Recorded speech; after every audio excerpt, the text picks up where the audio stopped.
یہاں تک کہ جب ہمارا حکم آ پہنچا اور تنور جوش مارنے لگا تو ہم نے نوح کو حکم دیا کہ ہر قسم کے پالتو جانوروں میں سے جوڑا جوڑا یعنی ایک ایک نر اور ایک ایک مادہ لے لو، اور جس شخص کی نسبت حکم ہو چکا ہے کہ ہلاک ہو جائے گا اس کو چھوڑ کر اپنے گھر والوں کو اور جو ایمان لایا ہو اس کو کشتی میں سوار کر لو۔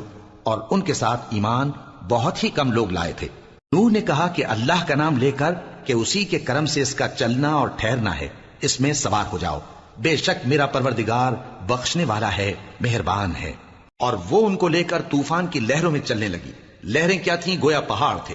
اس وقت نوح نے اپنے بیٹے کو جو کشتی سے الگ تھا پکارا کہ بیٹا ہمارے ساتھ سوار ہو جا اور کافروں میں شامل نہ ہو۔ اس نے کہا کہ میں ابھی پہاڑ سے جا لگوں گا، وہ مجھے پانی سے بچا لے گا۔ فرمایا کہ آج اللہ کے عذاب سے کوئی بچانے والا نہیں اور نہ کوئی بچ سکتا ہے مگر وہی جس پر اللہ رحم کرے۔